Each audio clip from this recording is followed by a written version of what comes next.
Assalamualaikum dan salam sejahtera. Malam tadi, pengarah komunikasi UMNO telah mengaku yang Parti Amanah adalah kuda untuk DAP. Dan apa yang Superman Hugh berkata sebelum pilihan raya umum yang ke-14, bahawasanya Lim Kit Siang dan DAP akan guna Melayu untuk skru Melayu. Melayu akan diguna untuk mematikan Melayu. Dan Parti Amanah ialah satu dari jentera yang telah dibina untuk menentang UMNO, menentang PAS, dan sekarang ni menentang Perikatan Nasional. Jadi matlamat penubuhan Parti Amanah ialah semata-mata untuk diguna sebagai alat ataupun kuda DAP. Dan apabila sensitif untuk DAP menyerang mana-mana parti atau menyerang Melayu dan Islam, maka Amanah akan ditugaskan untuk membuat demikian. Baik nak kritik Melayu ke, kritik Islam ke, dan hari ini untuk mengkritik UMNO. Dulu DAP akan kritik UMNO direct, tapi sekarang ni oleh kerana UMNO sudah sebahagian dari kerajaan, DAP tidak boleh kutuk UMNO, tapi akan mengguna Amanah untuk kritik UMNO. Dan yang terbaru ialah Amanah menentang usaha untuk mendapatkan pengampunan dari Agong untuk Najib Tun Razak. Tapi DAP tak bolehlah nak openly menentang usaha untuk mendapatkan pengampunan untuk Najib. Maka mereka suruh Amanah yang menghentam, dan apa yang aneh ni, Amanah menentang pengampunan untuk Najib, PAS pula sokong. PAS berkata tindakan terhadap Najib tu tidak Islamik, un-Islamic. Maka kalau ikut sistem Islam atau ikut nilai-nilai Islam, maka Najib perlu diberi pengampunan. Sebab cara Najib didapati bersalah dan cara Najib dipenjara melanggar syariat Islam. Jadi it's the other way around. PAS menyokong pengampunan Najib, Amanah membantah usaha untuk mendapat pengampunan untuk Najib. Jadi it's a new development lah, satu perkembangan baru dalam politik Malaysia, di mana musuh menyokong dan kawan menentang. Tapi dalam politik ni, kalau kita anggap sebagai agree to disagree, tidak salah lah apa yang Amanah buat. Sebab Pakatan Harapan mengambil sikap we agree to disagree. Kita boleh tidak setuju. Kita setuju untuk tidak setuju. Tapi UMNO tak boleh terima sikap ini. Pasal tu UMNO ni melenting, marah sangat. Sebab apabila Amanah tidak setuju, UMNO melihat ni sebagai satu tindakan derhaka. A step in the back, maknanya tikam belakang. Sikap agree to disagree bukan budaya UMNO. UMNO ni, apa yang saya nak orang kena ikut. Sebab UMNO dulu, masa dia Big Brother, masa dia Taiko di dalam Barisan Nasional, tidak ada sesiapa dalam Barisan Nasional, 14 parti. 13 parti itu di dalam Barisan Nasional terpaksa ikut apa UMNO nak. Tak boleh bantah, tak boleh menentang, tak boleh tak setuju. UMNO, you must not oppose, you must not object. So kalau UMNO kata hitam, hitam lah. Kalau putih, putih lah. Tak boleh orang nak kata it's not black, it's not white, it's grey ke. So culture UMNO, budaya UMNO, you must not disagree with me. Jadi sekarang ni, apabila UMNO bukan lagi Big Brother, UMNO ni boleh dianggap sebagai penumpang sahaja di dalam kerajaan Pakatan Harapan. Dan apabila parti, misalnya Parti Amanah ni, dianggap Parti Amanah ni yang terkecil sekali. Kalau kata DAP ke PKR tu, dia Big Brother. Amanah ni juga penumpang. So bila amanah penumpang mengkritik UMNO juga penumpang, jadi UMNO tak boleh terimalah yang parti macam amanah ni. Parti yang tak relevan atau dianggap small brother di dalam pakatan berani menentang UMNO, disagree with UMNO. Itu yang UMNO marah sangat tu.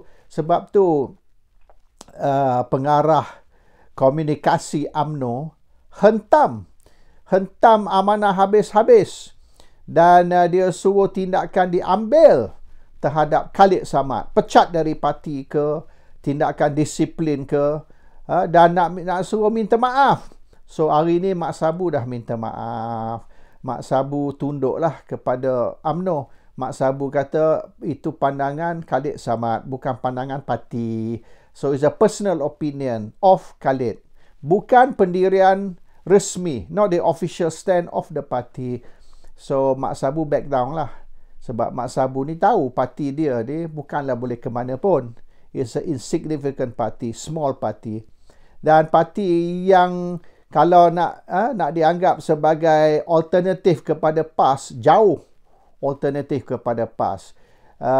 Ataupun kepada Pribumi. It's a party that survive on welfare. Maknanya ihsan dari pakatan, itulah harapan parti amanah. Kalau nak suruh dia pergi bertempur dengan PAS, dia finish. Jangan kata ni kalah, deposit pun mungkin hangus. So that's the issue. Tapi apa yang ramai orang Melayu ni tidak menyedari, terutama sekali golongan muda, atau yang mungkin mereka lahir selepas merdeka atau selepas penubuhan Malaysia pada tahun 63, merdeka 57, saya ada dah masa tu.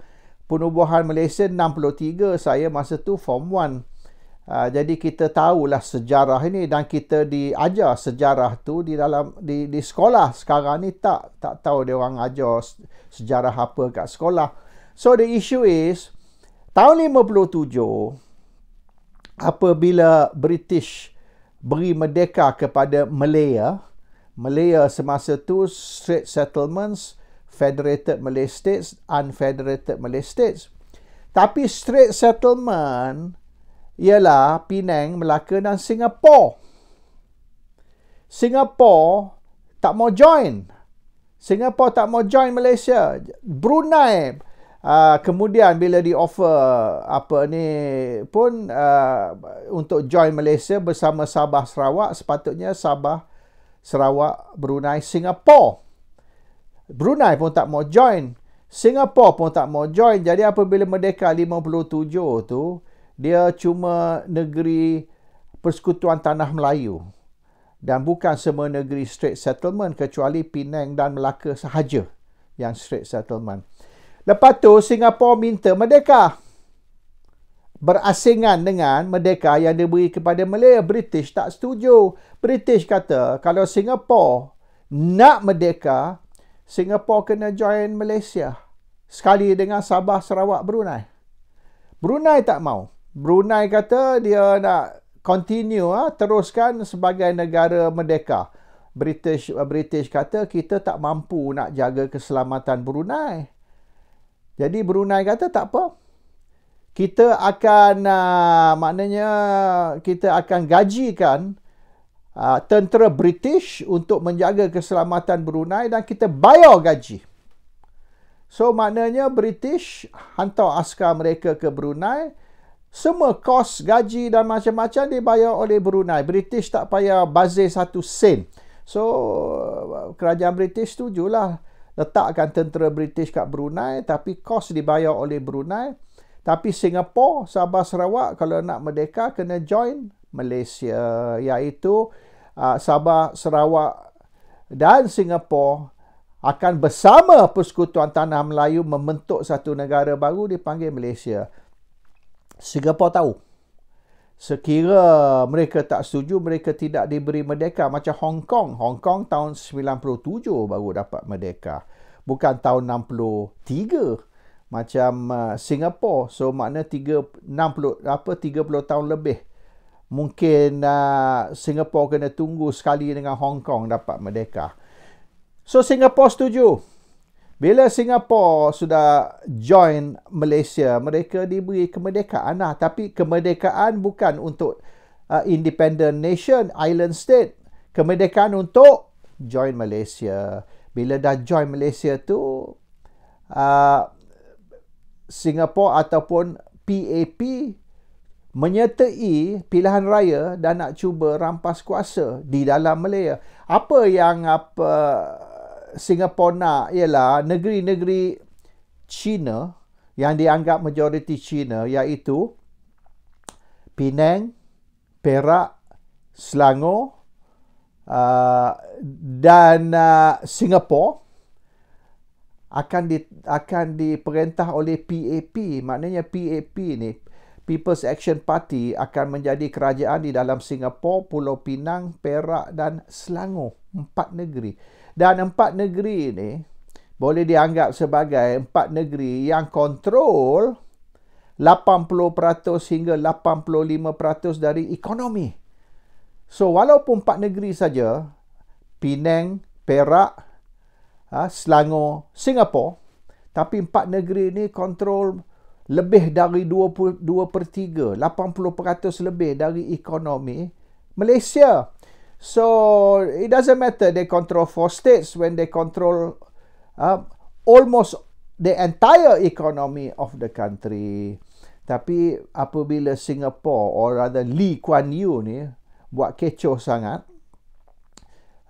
dan Tengku Abdul Rahman dah pening kepala dah dengan Lee Kuan Yew. Tengku Abdul Rahman kata kalau awak nak buat apa yang awak nak buat ni, because Lee Kuan Yew tak mau jadi ketua menteri. Penang ketua menteri, Melaka ketua menteri, Singapura juga ketua menteri. Lee Kuan Yew nak dipanggil Perdana Menteri, bukan ketua menteri. Tengku Rahman kata mana boleh ada 2 Perdana Menteri dalam satu negara. Jadi Penang ketua menteri, Straits Settlements juga.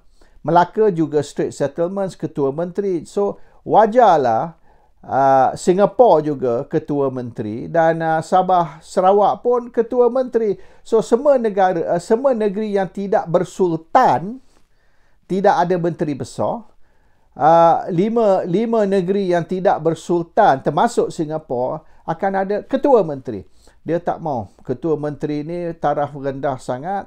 Only Chief Minister, dia nak Prime Minister, Perdana Menteri. Jadi Tengku Rahman kata kalau awak nak jadi Perdana Menteri, awak keluarlah dari Malaysia, tubuh negara sendiri. Form your own country lah. You keluar Malaysia, form your own country. You can become Prime Minister of your own country. So, keputusan dibuat bahawa Singapura akan keluar dari Malaysia dan Lee Kuan Yew akan jadi Perdana Menteri negara baru, iaitu Singapura. Apabila Singapura keluar dari Malaysia, PAP diharamkan. Sebab sekarang ni you are no longer part of Malaysia. Jadi parti ni dipanggil parti foreign country punya parti. Tak boleh operate, tak boleh nak bergiat di Malaysia. Maka PAP terpaksa tutup, terpaksa keluar dari Malaysia. Apabila PAP diharamkan, Lee Kuan Yew tubuhkan satu parti baru dinama DAP. DAP ni is pengganti kepada PAP. PAP di Singapura haram bergiat di Malaysia, maka parti baru, parti Malaysia ialah DAP. Tapi ditubuhkan oleh PAP. PAP yang tubuhkan DAP. Matlamat mereka ialah untuk nak tawan negeri-negeri majoriti Cina. Negeri-negeri majoriti Cina tu dianggap sebagai Penang, Perak, Selangor, Negeri Sembilan dan mungkin Melaka. So yang lain tu biarlah Johor, Pahang, Terengganu, Kelantan, Kedah, Perlis. Itu di mana majoriti Melayu biarlah, maknanya dimiliki oleh UMNO, dan UMNO akan kontrol kontrol kerajaan di Malay Heartland, dan DAP akan kontrol negeri-negeri di mana majoriti Cina ataupun jumlah Melayu tak sampai 50 ke 55%. So di mana macam kalau 97% Melayu tu memang DAP tak ada harapan lah. So we divide the country into two. We divide the country, kita potong Malaysia ni kepada Malay Heartland dan di mana Melayu tidak majoriti. Jadi Malay Heartland biar UMNO control atau UMNO dan PAS, dan yang bukan majoriti Melayu tu DAP yang control. So matlamat dia ialah untuk split Malaysia into two.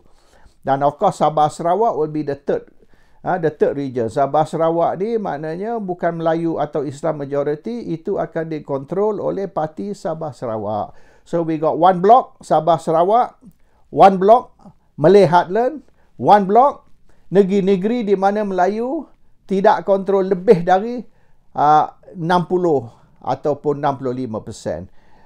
Where the Malay vote is maybe habis tinggi 55 hingga mungkin 60, sebab kalau Melayu pecah dua dan bukan Melayu 90% sokong DAP, dia orang sudah cukup untuk memerintah. They don't need 100% Malay support. If they can get even 30-40% Malay support dengan non-Malay support, enough untuk bentuk kerajaan. So that was the plan tahun 65. Dan DAP akhirnya sedar yang dia tidak boleh memerintah tanpa bekerjasama dengan Melayu. Maka apabila tercetus reformasi tahun 98 dan PAS menyokong Parti Keadilan yang ditubuhkan oleh Anwar, DAP tahu dia terpaksa bekerjasama dengan PAS dan PKR sekira mereka nak memerintah bukan saja di pusat federal tapi di negeri juga. Misalnya Pulau Pinang yang dulu dikontrol oleh MCA dan lepas tu gerakan, DAP tidak boleh tawan. Berapa kali pilihan raya tak boleh tawan kecuali mereka kerjasama dengan Melayu. Kalau tanpa kerjasama dengan Melayu, Penang pun dia orang tak boleh tawan. So DAP buat keputusan pada bulan November tahun 99 untuk menyertai gabungan pembangkang yang dipanggil Barisan Alternatif. Tapi 2 tahun kemudian, tahun 2001, DAP undur keluar dari Barisan Alternatif, dan pada pilihan raya 2004 DAP kalah teruk. Barisan Alternatif juga kalah teruk. Semua orang kalah teruk.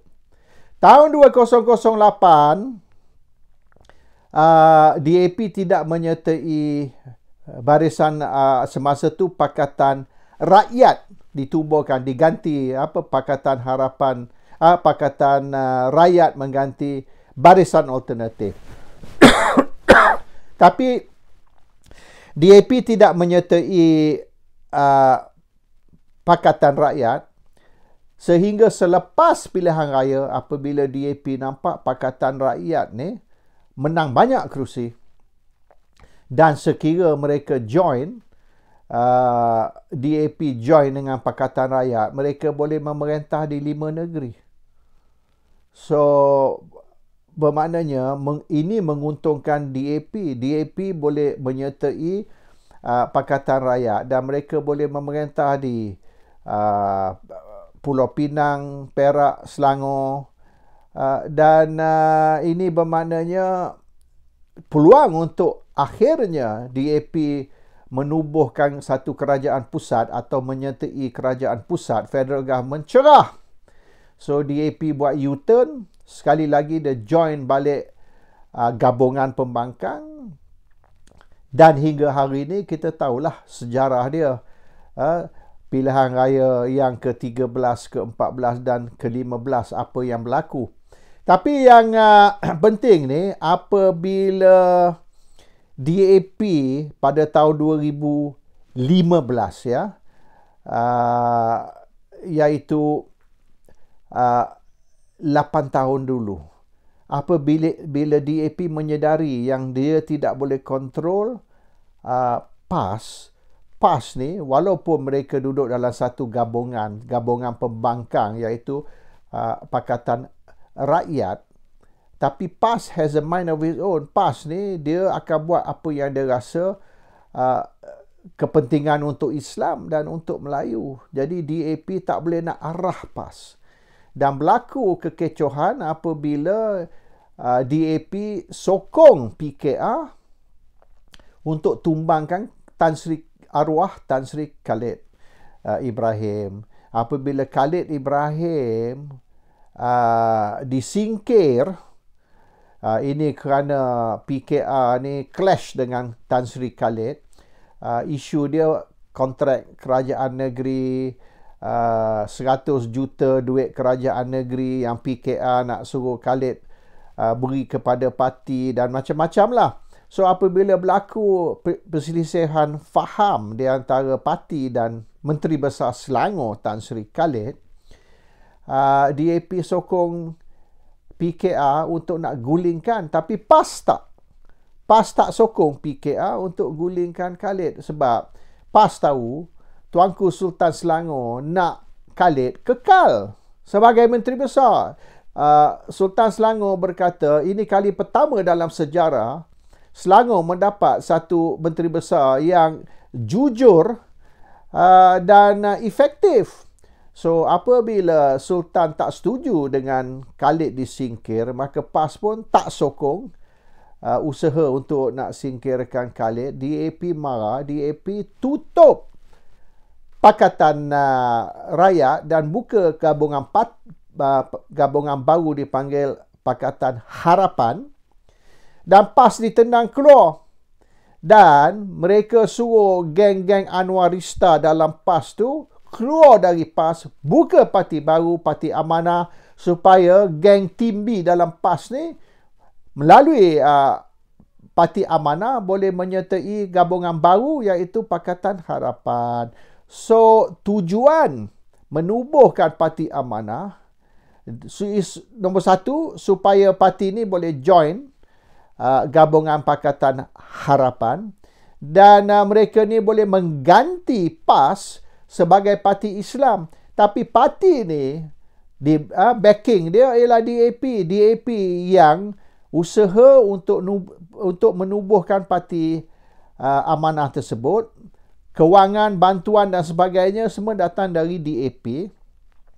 Dan Parti Amanah akan menjadi parti Islam yang baru atau pengganti kepada PAS, dan sekira apa-apa perlu, isu Melayu, isu Islam, isu raja-raja Melayu, isu bahasa Cina, bahasa kebangsaan, sekolah dan sebagainya, Amanah yang akan memperjuangkan semua isu-isu ini. Jadi taklah nampak DAP ini ekstremis atau DAP ini radikal.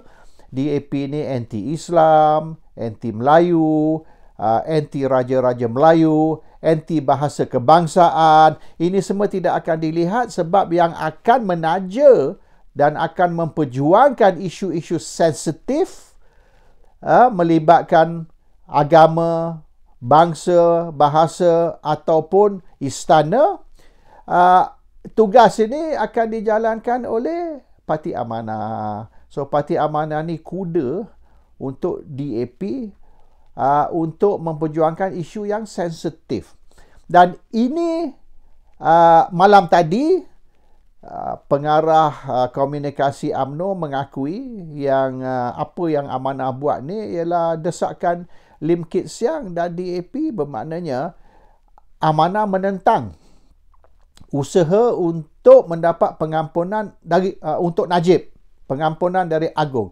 Jadi Amanah menentang usaha ini kerana diarah oleh DAP. Jadi DAP lah yang sebenar yang menentang usaha untuk mendapat pengampunan untuk Najib, tapi DAP tak boleh secara terbuka menentang. DAP suruh Amanah menjalankan tugas untuk menentang. Dan ini pun telah diakui 7-8 tahun dulu oleh Superman Hugh, apabila dia kata kita akan guna Melayu untuk skru Melayu, di mana perkara ini sensitif, tak boleh nampak orang bukan Melayu atau orang bukan Islam yang bersuara, kita akan guna Melayu untuk bersuara dan untuk menentang isu-isu tersebut. So, apa yang Superman Hugh cakap 7-8 tahun dulu disahkan, confirm oleh pengarah komunikasi UMNO malam tadi. Assalamualaikum. Salam sejahtera.